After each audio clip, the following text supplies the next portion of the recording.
Hello everyone, आज के video में हम प्रश्नावली 5.3 के सवाल करने वाले हैं। 9 सवालों तक इससे पहले वाले वीडियो में हम कर चुके हैं। आज के वीडियो में हम क्वेश्चन नंबर 10 से प्रारंभ करने वाले हैं। तो चलिए आज का वीडियो शुरू करते हैं। क्वेश्चन नंबर 10 है, दर्शाइए कि A1 A2 AN से एक AP बनती है यदि AN नीचे दिए अनुसार परिभाषित है। देखिए क्वेश्चन नंबर 10 में दो सवाल दिए गए हैं। AN इस तरह से दिया गया है, AN बराबर 3 + 4N, और यहाँ दिया गया है AN बराबर 9 - 5N। साथ ही प्रत्येक स्थिति में प्रथम 15 पदों का योग ज्ञात कीजिए। चलिए इसको शुरू करते हैं करना। देखिए AN बराबर 3 + 4N हमें दिया गया है 10वें के पहले सवाल में। ठीक है, देखिए अगर हम N बराबर 1 रख दें इसमें रखने पर, तो यहाँ पर A1 हो जाएगा प्रथम पद, और यहाँ पर आ जाएगा 3 + 4 × 1। तो A1 का मान हमारे पास आया 3 + 4 × 4, और यहाँ पर A1 बराबर 4 और 3 को जोड़ा 7 हो गया। इसी तरह से अगर N बराबर 2 रख दें इसमें, जो हमें AN का मान दिया है उसमें, तो यहाँ पर A2 हो जाएगा, और यहाँ पर 3 + 4 × 2। तो यहाँ पर A2 का मान आ जाएगा, देखो यहाँ पर 4 दूनी 8 हो जाएगा, 8 में 3 जोड़ेंगे तो 11 आ जाएगा। इसी तरह से अगर N बराबर 3 रख दें, 3 रखने पर A3 बराबर 3 + 4 × 3, और यहाँ पर देखिए A3 का मान हमारे पास आ जाएगा, 4 × 3 = 12 हो गए, और 12 में 3 जोड़ेंगे तो 15 आ जाएगा, और इस तरह से ये क्रम चलता जाएगा। तो हमारे पास 3 पद हमें निकाले हैं, A1 A2 और A3। अब हम इनसे सार्व अंतर निकाल लेंगे। सार्व अंतर A2 - A1, आगे वाले पद में से पीछे वाला पद घटा रहे हैं, तो यहाँ पर 11 में से 7 घटाया 4 आ गया। इसी तरह से A3 - A2 करेंगे तो 15 में से 11 घटाएंगे और हमारे पास 4 आ जाएगा। देखिए दोनों समान है, तो इसका मतलब ये है सार्व अंतर समान आ रहा है, तो यह एक AP में है। और हमारी जो AP है A1 A2 A3 वो इस तरह की है, 7 11 15। ठीक है, और यहाँ पर इसका प्रथम पद A बराबर A1 बराबर 7, और सार्वंतर D बराबर है 4, जो हमने निकाला है। ठीक है, अब हमें S15 ज्ञात करना है। तो हम जानते हैं कि N पदों के योगफल का सूत्र होता है SN बराबर N/2, 2A + N - 1 × D। अब यहाँ पर N के स्थान पर 15 लिख देंगे, यहाँ N के स्थान पर 15, और 2A का मान 7 + N के स्थान पर 15 और D के स्थान पर 4। ठीक है, हमने सारे मान रख दिए, इसको हल कर रहे हैं। S15 बराबर 15/2, देखिए 7 दूनी 14 प्लस 15 में से 1 को घटाएंगे 14 हो जाएगा, और 14 को 4 से गुणा करेंगे तो 56 आ जाएगा। और इसको आगे हल कर रहे हैं। S15 बराबर 15/2, देखिए 56 में 14 जोड़ेंगे तो हमारे पास 70 आया, और इस 70 में 2 का भाग 35 बार जाएगा। S15 बराबर 15 को 35 से गुणा करेंगे तो हमारे पास आ जाएगा 525, और यही हमारा आंसर है। चलिए इसका दूसरा सवाल है, AN बराबर 9 - 5N दिया गया है। देखिए हमें दिया गया है AN बराबर 9 - 5N, तो यहाँ पर N के स्थान पर हम 1 रख देंगे तो हमारे पास A1 बराबर आ जाएगा 9 - 5 × 5, तो बराबर आया, 9 में से 5 को घटाएंगे 4। इसी तरह से N के स्थान पर 2 रख देंगे तो A2 बराबर आ जाएगा 9 - 5 × 2। इसको हल कर लेंगे तो 9 - 5 दूनी 10, और हमारे पास आ गया -1। इसी तरह से अगर N के स्थान पर 3 रख देते हैं तो A3 बराबर हो जाएगा 9 - 5 × 3 बराबर 9 - 5 × 3 15, और यहाँ पर 15 में से 9 घटा देंगे तो -9 6 आ जाएगा। और इस तरह से जब हम n के मान रखते जाएंगे हमारे पास A1 A2 A3 A4 A5 इस तरह से आते जाएंगे। तो अब देखिए सार्व अंतर निकालेंगे। सार्व अंतर A2 में से A1 घटा देंगे, A2 माइनस A1। A2 का मान हमारे पास -1 है और माइनस इसमें से घटाएंगे 4। ठीक है, तो देखिए -1 और -4, तो ये दोनों समान चिन्ह है, आपस में जुड़ जाएंगे और चिन्ह आएगा -5। ठीक है, अब देखिए A3 माइनस A2 करेंगे तो A3 का मान -6 है और A2 का मान -1 है। हम घटा रहे हैं -1। यहाँ देखिए -6 माइनस माइनस प्लस हो गया 1। -6 में से प्लस का 1 घटाया, माइनस के 5 आए।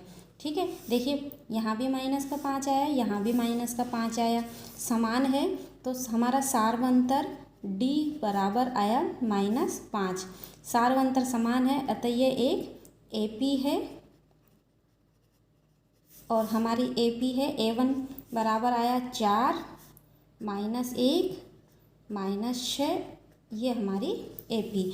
तो यहाँ पर प्रथम पद A बराबर 4, सार्व अंतर D बराबर -5। हमें S15 ज्ञात करना है तो SN बराबर, देखिए सूत्र हर बार लिखना है हमें, जिससे सूत्र भी याद होगा और हर बार सवाल में सूत्र लिखना ज़रूरी है। सूत्र आप हमेशा लिखेंगे। ठीक है, 2A + n-1 गुणा D। यहाँ पर n के स्थान पर 15 लिख देंगे। S15 हमें ज्ञात करना था तो 15/2, 2 A के स्थान पर 4 + 15 - 1 D के स्थान पर -5, और इसको हम हल कर रहे हैं। 15/2, देखिए यहाँ पर 4 दूनी 8 प्लस 15 में से 1 घटाएंगे 14 हो गए, और यहाँ पर आगे 14 गुणा -5। ठीक है, अब देखिए इनमें से इनको हल कर लेंगे। यहाँ पर ये कैलकुलेशन है, ये आपकी इच्छा, आपको जिस तरह से सरल लगता है वैसे आप जोड़ सकते हैं, गुणा कर सकते हैं। ठीक है, यहाँ मैं देखिए 15/2, इसमें से और इसमें से 2 कॉमन ले रही हूँ बाहर, तो यहाँ पर बचेगा 2 चौके 8 और यहाँ पर 2 सत्ते 14 गुणा -5। ठीक है, तो यहाँ पर देखिए 2 से 2 कट गया और हमारे पास बचा यहाँ पर S15 बराबर 15, और यहाँ अंदर 4 + 7 × 5 = 35, माइनस का है तो -35, और इसको आगे हल करेंगे तो S15 बराबर 15, 4 प्लस माइनस गुणा होके माइनस हो जाएगा और यहाँ पर आ गया -35। इसको आगे हल कर लेंगे। S15 बराबर 15, 4 - 35, तो हमारे पास आया -31। ठीक है, और इसको जब 15 को 31 से गुणा करेंगे तो S15 का मान आ जाएगा -465, और यही हमारा आंसर है। ठीक है, क्वेश्चन नंबर 11 देखिए, यदि किसी AP के प्रथम n पदों का योग 4n-n² है। देखिए n पदों का योग दे रखा है, Sn दे रखा है 4n-n², तो इसका प्रथम पद अर्थात S1, देखिए प्रथम पद और S1 बराबर ही होगा। A1 भी, A1 और S1 का मान समान आएगा क्योंकि एक ही पद है, प्रथम पद और S1 मतलब एक पद का योग, तो प्रथम पद ही होगा। क्या है, प्रथम 2 पदों का योग क्या है, दूसरा पद क्या है, इसी प्रकार तीसरे, 10वें और nवें पद ज्ञात कीजिए। देखिए क्वेश्चन नंबर 11, Sn बराबर दिया गया है 4n-n², इसको हम समीकरण नंबर 1 नाम दे दिया। अब देखिए यहाँ पर n बराबर 1 रखने पर हमारे पास S1 आ जाएगा 4 - 1 का स्क्वायर 1 ही होगा, तो S1 बराबर 4 में से 1 गया 3 आया, और S1 ही प्रथम पद होगा, तो यहाँ पर A बराबर लिखे या A1 बराबर S1 बराबर 3, ठीक है। और अगर हम n बराबर 2 रखते हैं, 2 रखने पर, तो यहाँ पर S2 बराबर 4 गुणा 2 माइनस 2 का स्क्वायर, तो यहाँ पर 4 दूनी 8 माइनस 2 दूनी 4, और 8 में से 4 को घटाया 4 आ गया, तो दो पदों का योग हमारे पास आया 4। तो यहाँ पर हम लिखेंगे A1 प्लस A2 बराबर 4, दो पदों का योग 4, इसका मतलब यही होगा, ठीक है। अब देखिए हम इससे A2 का मान ज्ञात कर सकते हैं। A2 बराबर 4 माइनस A1, और A1 हमने निकाला था 3, ठीक है। तो यहाँ पर A2 का मान हो गया A2 बराबर 4 माइनस 3, A2 बराबर 4 में से 3 घटाया 1 आ गया, ठीक है, ये A2 का मान आ गया। अब हम समीकरण 1 में, समीकरण 1 हमारी ये थी, समीकरण 1 में n बराबर 3 रखने पर, ठीक है, तो हमारे पास क्या आ जाएगा, समीकरण 1 में n बराबर 3 रखने पर S3 बराबर 4 गुणा 3 माइनस 3 का स्क्वायर, तो यहाँ पर S3 का मान 4 × 3 = 12 माइनस 3 × 3 = 9, S3 बराबर 12 में से 9 को घटाया 3 आ गया, ठीक है। तो हम यहाँ पर लिख सकते हैं कि दो पदों का योग और उसमें तीसरा पद A3 जोड़ देंगे, तो ये क्या आएगा, 3 ही आएगा, ठीक है। S3 किसके बराबर है, S2 प्लस A3 बराबर 3 के। तो देखिए S2 का मान हमने क्या निकाला है, 4, तो यहाँ पर S2 का मान रखा हमने 4 प्लस A3 बराबर 3, A3 का मान ज्ञात हो जाएगा इससे 3, इसका पक्षांतरण किया -4 हो गया, और यहाँ पर A3 बराबर आ गया -1, ये हमारा तीसरा पद आ गया A3, ठीक है। अब हम सार्वंतर निकाल लेंगे, हमारे पास A3 है, A2 है और A1 भी है, ठीक है। तो देखिए सार्वंतर निकालने के लिए सार्व अंतर A2 माइनस A1 करेंगे, तो हमारे पास A2 का मान 1 था, उसमें से A1 घटाया तो हमारे पास आया -2, ठीक है। और इसी तरह से A3 में से A2 घटाएंगे तो हमारे पास आ जाएगा, A3 का मान -1 है और A2 का मान, और यहाँ पर दोनों जुड़ जाएंगे, समान चिन्ह है, -2 आया, देखिए ये और ये समान है, तो हमारा D बराबर आ गया -2, ये सार्वंतर हो गया हमारा। हमसे सवाल में 10वां पद पूछा गया है, तो A10 बराबर A प्लस 9D, A10 को लिखेंगे A प्लस 9D, तो यहाँ पर A का मान हमारे पास आया था, जो A का मान रख देंगे 3, प्रथम पद जो हमने निकाला यहाँ पर 9, और D का मान आया -2, ठीक है, इसको हल कर लेंगे, 3 प्लस 9 दूनी 18 माइनस का 18, ठीक है, 3 प्लस माइनस माइनस हो जाएगा, यहाँ पर 18, और यहाँ पर 18 में से 3 को घटाएंगे तो माइनस के 15 आ जाएगा, तो A10 का मान हमारे पास आ गया -15, ठीक है। और इसी तरह से हमें AN का मान पूछा है, तो AN बराबर होता है A प्लस n-1 गुणा D, तो AN बराबर A का मान हमारे पास 3 है प्लस n-1 और D का मान -2 है, इसको हम हल कर लेंगे। यहाँ पर AN बराबर 3 प्लस, इसको गुणा कर रहे हैं, -2n माइनस माइनस प्लस हो जाएगा, और यहाँ पर प्लस 2 एकम 2, AN बराबर 3 प्लस माइनस माइनस हो जाएगा, और यहाँ पर 2n प्लस 2, अब देखिए AN बराबर 3 और 2 5 हो गए, -2n, ये हमारा nवां पद आ गया, ठीक है। अब हमसे जो जो पूछे थे वो आंसर के रूप में लिख रहे हैं। देखिए हमसे पूछा गया था एक तो S2, ठीक है, एक पूछा गया था दूसरा पद A2, एक तीसरा पद A3, ठीक है, और एक 10वां पद माइनस 15 आया था और nवा पद an बराबर 5 माइनस 2n। ये हमारे आंसर है। क्वेश्चन नंबर 12 देखिए, ऐसे प्रथम 40 धन पूर्णांकों का योग ज्ञात कीजिए जो 6 से विभाज्य है।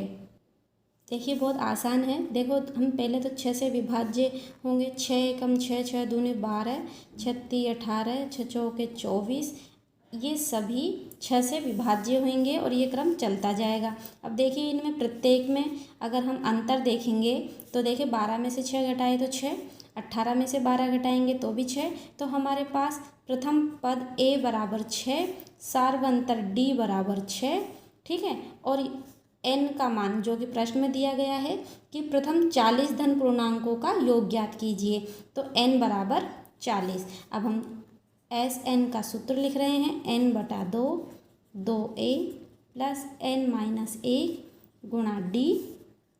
s n के स्थान पर 40 लिखेंगे बराबर 40/2 और 2 a के स्थान पर 6 प्लस 40 माइनस 1 d 6। इसको हल कर लेंगे। s 40 बराबर 2 से 40 को काटा 20 बार, ठीक है। 6 दूनी 12 प्लस 40 में से 1 घटाया 39 और इसको गुणा करेंगे 6 से। इसको आगे हल कर लेंगे। s 40 बराबर 20 12 प्लस 39 को 6 से गुणा करेंगे 234 आ जाएगा। s 40 बराबर 20 12 प्लस 234 246 हो गए। s 40 बराबर 20 को 246 से गुणा करेंगे 4920 आ जाएगा और यही हमारा आंसर है। क्वेश्चन नंबर 13 भी इसी तरह का है। देखिए 8 के प्रथम 15 गुणजों का योग ज्ञात कीजिए। 8 के गुणज 8 16 24, 8 का पहाड़ा लिखा है, ये सभी 8 के गुणज होंगे। प्रथम पद हो गया 8, डी सार्वंतर हो गया 16 माइनस 8 बराबर 8, ये एपी में है, ठीक है। इनका योग ज्ञात करेंगे तो Sn बराबर n/2 2a plus n minus 1 गुणा d वाला सूत्र लग जाएगा। और यहाँ पर हमें तो 15 पदों का योग ज्ञात करना है। n के स्थान पर 15 लिखा है, 15/2 2 a का मान 8 प्लस 15 माइनस 1 और d का मान आया 8, हमने लिख दिया। इसको हल कर रहे हैं। यहाँ पर 15/2 देखिए यहाँ सभी में 2 कॉमन आ जाएगा, गुणा 2 अंदर बचेगा 8 प्लस 15 में से 1 गया तो 14 और यहाँ से हम 2 कॉमन ले रहे हैं तो यहाँ पर 4 बचेगा। s 15 बराबर 2 से 2 कट गया 15, 8 प्लस 14 को 4 से गुणा किया 56 आ गया। और यहाँ पर s 15 बराबर 15, 56 में 8 जोड़ेंगे 64 हो जाएगा। और s 15 बराबर 15 को 64 से गुणा करेंगे 960 आ जाएगा। यही हमारा आंसर है। देखो ये कैलकुलेशन है, आप किसी भी तरह से कर सकते हैं, ठीक है। मैंने इस तरह से की है, आप इनको यहाँ गुणा करके योग करके फिर बाद में कर सकते थे आगे आगे सोल्व, ठीक है। क्वेश्चन नंबर 14 देखिए, 0 और 50 के बीच की विषम संख्याओं का योग ज्ञात कीजिए। देखिए 0 और 50 के बीच विषम संख्याएं लिखनी है। देखिए 1 3 5 7 9 और इस तरह से ये विषम संख्याएं हैं। 0 और 50 के बीच लिखनी है। 1 से स्टार्ट की है हमने, अब 50 से पहले तक, 50 के बीच में होनी चाहिए तो 50 के पहले विषम संख्या होगी 49, तो ये हम इसका अंतिम पद हो गया। तो यहाँ पर प्रथम पद a बराबर 1 है और हम सार्वंतर d निकालेंगे तो 3 में से 1 को घटा देंगे 2 आया। और इसी तरह से ये d1 d2 5 माइनस 3 तो यहाँ पर भी 2 आएगा। सार्वंतर d1 बराबर d2 बराबर 2, तो हमारा सार्वंतर हो गया सार्वंतर d बराबर 2, ठीक है। ये एपी में है। हम अंतिम पद हमारे पास an बराबर 49। ठीक है, अब an बराबर 49 हमें दिया गया है, तो हम यहाँ पर nवा पद ज्ञात करने का सूत्र लगा रहे हैं। a प्लस n माइनस 1 गुणा d बराबर हो गया 49। अब देखिए a प्रथम पद होगा जो कि 1 है, प्लस n हमें ज्ञात करना है, पदों की संख्या हमें पता नहीं है, और d का मान 2 है बराबर 49। इसको हम हल कर लेंगे और देखिए ये 1 है, पक्षांतरण करेंगे उधर चला जाएगा तो माइनस का हो गया, तो 49 में से 1 को घटा देंगे तो हमारे पास आ जाएगा 48। और देखिए n माइनस 1 यहीं रहने देंगे, और 48 ये गुणा में था तो ये भाग में चला गया पक्षांतरण करने पर 2। और अब इसको हम काट रहे हैं, देखिए 2 दूनी 4, 2 चौके 8, तो n माइनस 1 बराबर आया 24। और n का मान ज्ञात करेंगे तो n बराबर आ जाएगा 24 प्लस 1, तो n बराबर 25। ठीक है, अब देखिए चूँकि हम जानते हैं Sn बराबर होता है n/2 a प्लस an। ठीक है, अब यहाँ पर n तो 25 है, तो S 25 बराबर 25/2। प्रथम पद a हमें 1 दिया है। ठीक है, हमने निकाला है विषम पद 1 3 5 7 9, ये हमने लिखा है। 0 और 50 के बीच विषम संख्याएं 1 3 5 7 9। ठीक है, तो प्रथम पद हो गया 1, यही हमने यहाँ पर लिखा है। ठीक है, प्लस an हमारे पास 49 है। अब इसको हम हल कर लेंगे। S 25 बराबर 25/2, 49 में 1 जोड़ देंगे 50 हो गया, और यहाँ आगे S 25 बराबर 2 से 50 को काटा 25 बार कटेगा, 25 को 25 से गुणा करेंगे 625 आ गया, और ये हमारा आंसर हो गया। हमें 0 से 50 के बीच की विषम संख्याओं का योग ज्ञात करना था, तो ये हमने योग ज्ञात कर लिया। आज का वीडियो कैसा लगा कमेंट में ज़रूर बताएं, वीडियो को लाइक करना ना भूलें, और जो यहाँ नए हैं वो चैनल को सब्सक्राइब ज़रूर कर लें, जिससे आने वाले सभी वीडियोस आप आसानी से देख पाएँ। हंसते रहिए, मुस्कुराते रहिए और पढ़ते रहिए math. Thanks for watching, bye bye.